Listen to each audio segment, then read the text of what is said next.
volunteer work, helping other families cope and advocate through hope, love, trust, empathy, commitment, motivating disabilities into abilities. Let's welcome Kanye to the stage.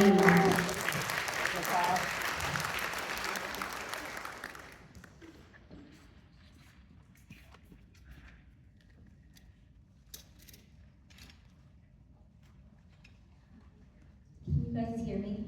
Usually I have a very soft voice, people say so. So my name is Kachu Yang, and it's such an honor to have been asked to speak in front of all you guys. I'm filled with gratitude, humility, and all the really amazing nurses I've spoken to. It's quite intimidating to be standing up here because there's so many qualified people and so many people with so many stories that is so deserving to be told alongside mine. So before I start, I must warn you that this is very personal and I am a very vulnerable person. Kulushia Momona, Ikupona, please forgive me and give me a minute to collect myself before I resume where I left off. So, my story, some of you guys may have heard before, but this time it includes something more. So I hope everyone enjoys this presentation about my journey as to why I became a nurse.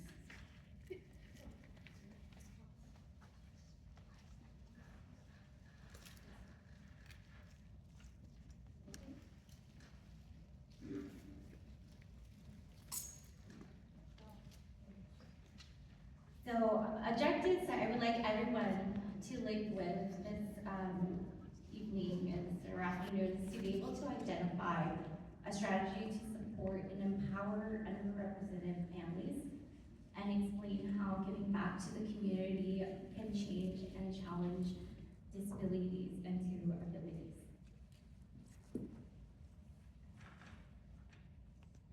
They have already introduced a little bit about me already, but I can say it again.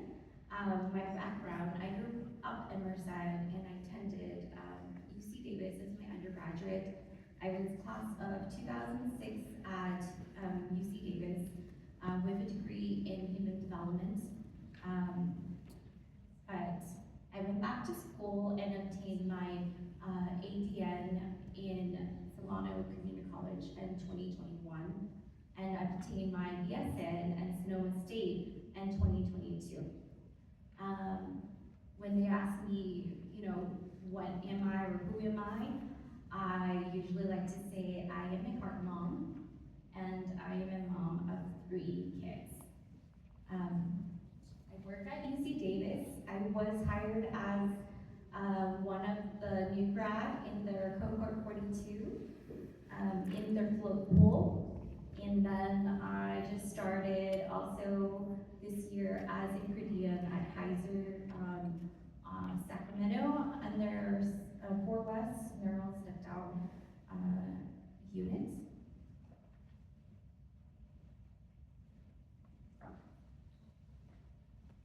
So I want to start off with this word cloud. So congenital heart disease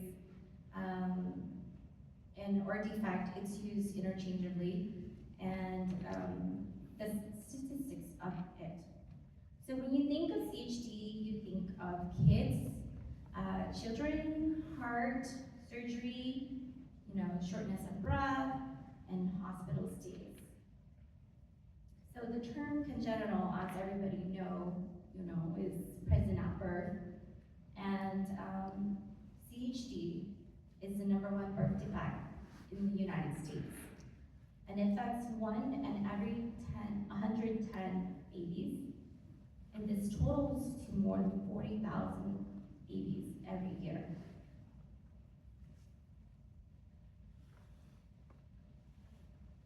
So my firstborn child, Annabelle, was born with CHD.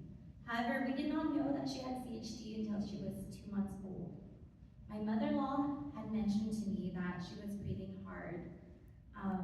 to mention to her pediatrician, but her pediatrician had asked me to demonstrate what breathing hard was. And I didn't know because I was scared and I thought my mother-in-law didn't know what she was saying. But I don't know why I repeated it, but I did to her pediatrician. And so, I had mentioned that she sleeps a lot, she sweats a lot, she wasn't feeding, sucking well. And so just to be safe, her pediatrician ordered ECG and a chest x-ray. And so that evening, she called us back to go back to the office in the morning for a repeat test. And in the morning, she had told me that the chest x-ray had revealed that her heart was too big. And I looked at her blankly and I said, isn't that a good thing? Because, right? That's what I thought, like she's gonna be great. But she told me, no, that's too big for her chest cavity. And she's in heart failure, she needs to get an echo.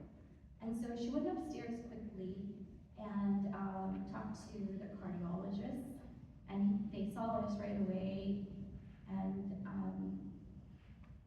it took about 2 hours doing the echo to diagnose her because her heart was the size of a walnut. They diagnosed her with aortopulmonary window. It's usually shortened for AP window, and she also had pulmonary stenosis.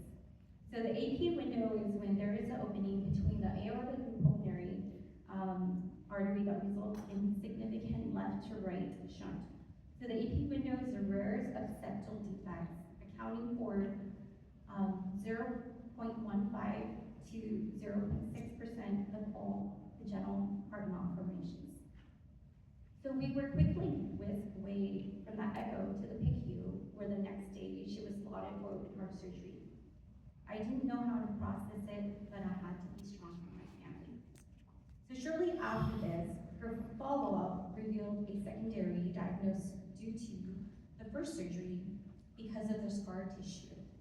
So she needed to have a second surgery, and her secondary diagnosis was supravalvular aortic stenosis, and she had to have that repaired.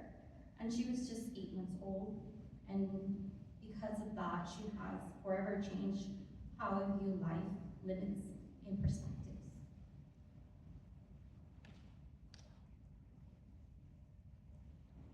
So, what is it like living with congenital heart disease? It's very traumatizing, very scary, and it's filled with unexpected events. Words and vocabulary I was not familiar with, had questions with no clear answers. And this photo of us here, she is recovering from her first open heart surgery in an induced coma. However, before midnight, I started having excruciating pain and had to be whisked away to the ED. I was diagnosed with pancreatitis.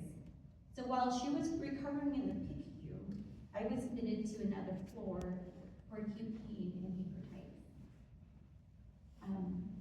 I was able to go visit her in the PICU, and it was very hard because she was in so much pain and crying nonstop. I had to advocate for pain medications for her. And here I am in the hospital down crying because I was so sad. She was in so much pain and I didn't do anything to help her. So this led to me having depression. So having a child with CHD without a supportive spouse or support person, I fell into depression. My mother-in-law blamed me for Annabelle's CHD, and my partner was not supportive. The World Health Organization states that depression is the second leading cause of disability in the world and projected to rank first by 2030. The DSM-5 classifies depressive disorders into 5 depressive disorders.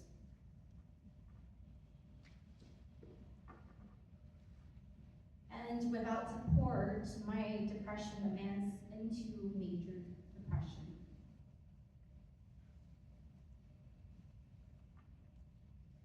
So with major depression. I was feeling depressed almost every day, all day, and I didn't have interest or pleasure in doing anything or going out. I wasn't eating well and I lost appetite. I felt worthless and guilty.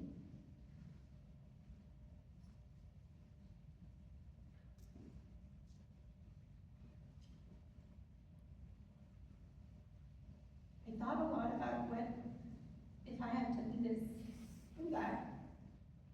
And my child had been healthy.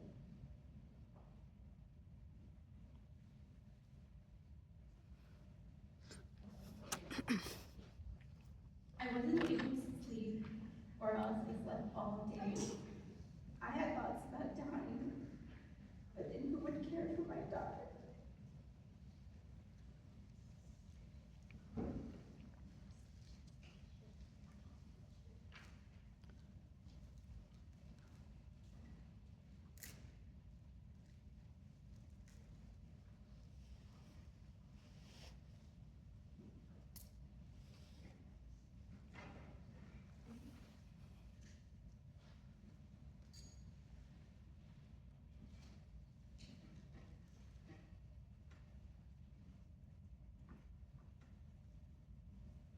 I recognize my need for support.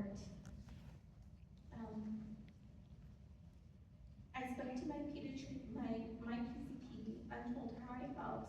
I needed help caring for my baby so I could care for myself. I signed her up for Head Start, where she could be around other babies, and I could do self-care.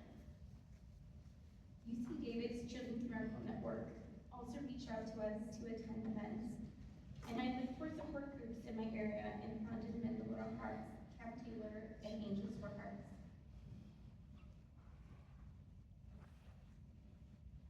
So here she is, at 22 months old. Annabelle had recovered well enough to attend our first CMN invitation, which was at Naval Air Force Base. So we saw dazzling trails of smoke from jets, and CMN and the partners played a role in changing kids' health and redefining positive outcomes for communities. They focus on raising funds and awareness to change kids' health to change the future.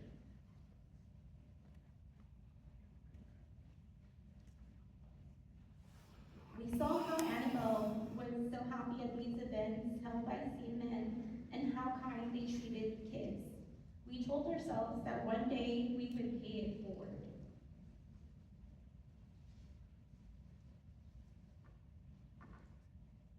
We founded Mendel Hearts of Sacramento. Mendel Hearts empowers families affected by CHD through a caring, supporting network. Nothing can replace in-person connections with other families facing similar journey. Mendel Heart group meetings provide invaluable peer-to-peer interactions and forum for families to make personal connections with each other and the medical community. Parents can meet other parents and caregivers who have similar joys, fears, concerns, and hope. We also assemble bravery bags to take to hospitals who perform open heart surgeries. The bravery bags contain toiletries, stuffed animals, blankets, pamphlets, pens, bracelets, heart tokens, water bottle, and resources to make their inpatient hospital stay more comfortable. Advocacy and raising awareness about CHD is important to families. Currently, there are 57 chapters in 30 states. So there is a Mendel Hearts in Minnesota, in Wisconsin, in Fresno, in the Bay Area, and here in Sacramento. I mean, there are more, but because you guys are from the area, I'm letting you guys know. And then there's Camp Taylor.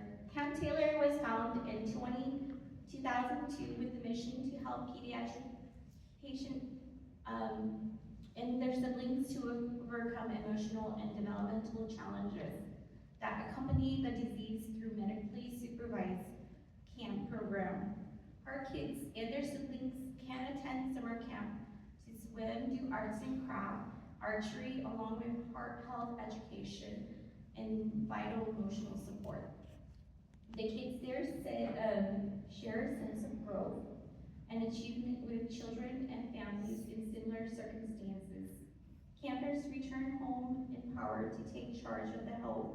They create positive, self-affirming experiences that bring joy to children and youth while deepening their understanding of heart defects. So similar heart camps that exist is in Oakdale, Minnesota, called Camp, I think, O'Day, and in North Hollywood, California, Campville, Curzon. So Annabelle, those are pictures of the camp that they had bought in Modesto, and it's amazing. I totally recommend it. I mean, it's really hard to go to a camp where, you know, they're alone, but there's a cardiologist and nurses, and these nurses are volunteers from hospitals, PPQ, and it's amazing.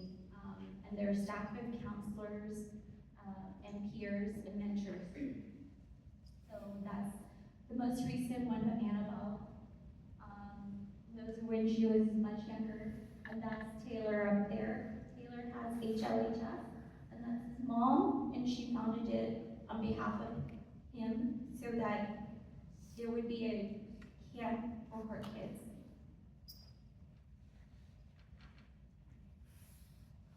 And then there's Angels for Hearts.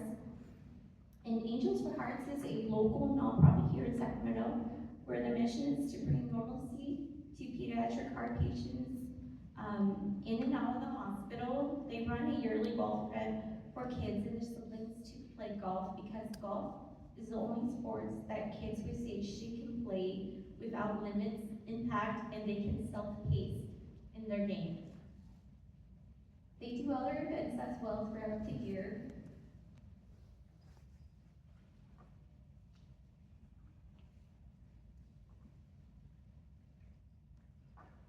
So once we filled our cup, we started to fill other people's cup. I would talk to anybody and everybody about CHD because I didn't know what it was before my daughter had it. I didn't want anyone else to be blindsided like me. Had somebody mentioned to me, if your baby sweats a lot, has a hard time sucking or feeding, sleeps a lot, and breathes hard, I would have advocated for her earlier than later. I would have continued to attend, so I continued to attend events that let me share information so I could educate my community about heart failure and CHD symptoms, or simply just to provide support. Many people would tell me that they had a family, friends, or somebody they knew with CHD. I would always ask to connect with them. CHD does not discriminate. It affects all race and all cultures.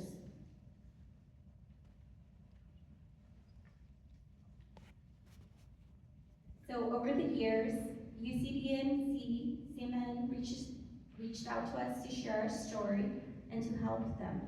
We were always available to volunteer. Annabelle would participate in the fundraisers to raise funds for programs, supplies, and support for the hospital. I think this is a radiothon that we participated in.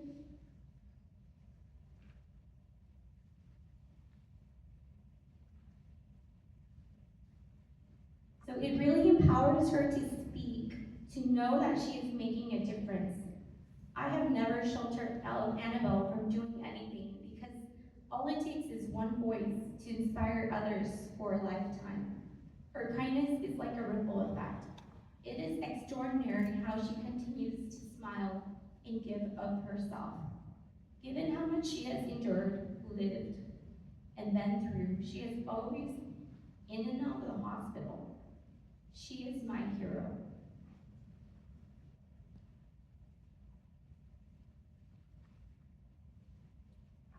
So I took on the role of coordinator with Miller Hearts of Sacramento about 8 years ago because it is run by volunteer families like me.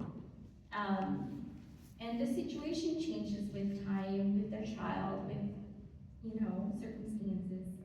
And Annabelle was always always excited to assemble the bags with me and take them with me to Sutter Children's Hospital and UC Davis Children's Hospital to distribute to other families. And this was before I was a nurse. I had a volunteer badge. She was much younger.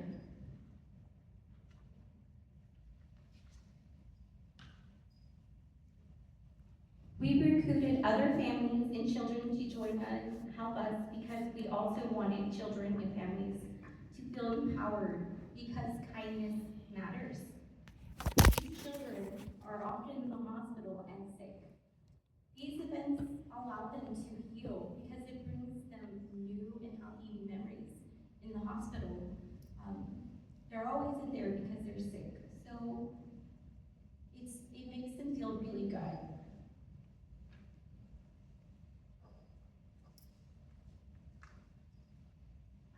And we were recognized by UC Davis Children's Miracle Network with an award for a certificate of recognition for excellence in service to UC Davis Children's Hospital and the children they serve.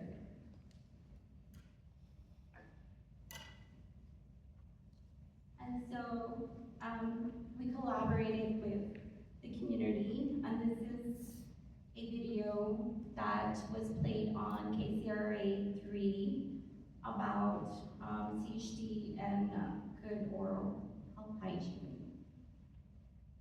We want to make sure that we're connecting to the human, to the heart, the person that's walking in the door.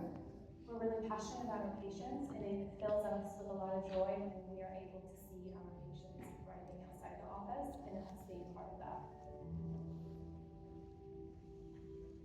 Surfside Kids Dental is a pediatric dental and orthodontic office serving the northern region of California. We've been able to connect really beautifully with organizations outside the offices that are servicing families that see us. One of those organizations is Men of Little Hearts. Families that are associated with Men of Little Hearts all have a child with some sort of heart defect or disease. And Surfside Kids Dental is able to service these families because we have specialized training. All the doctors at Surfside are very nice. Annabelle was born with a heart defect. When we found out, she was already in congestive heart failure because it wasn't detected. She was 2 months old, and we were really scared over time if we didn't catch that. She would have essentially needed a heart transplant. Oral hygiene is really important for our kids because with congenital heart disease, their heart is the weakest. If they ever have any cavity or any infection, it'll go straight to their heart and they can die. Regular pediatric dentist office doesn't want to treat children like that. We are able to support them because all of our team and doctors are trained with a certification called PALS, which is Pediatric Advanced Life Support. So if anything may happen, we have the extensive training and knowledge to be able to serve them right then and there.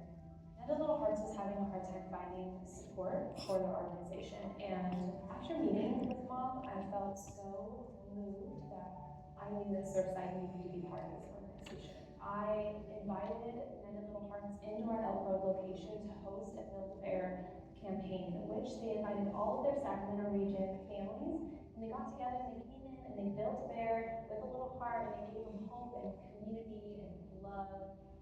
It is so cool to be able to have the opportunity to support our families outside the office. A lot of small businesses don't have the resources, and being able to put our heart out there and our monetary support just makes waves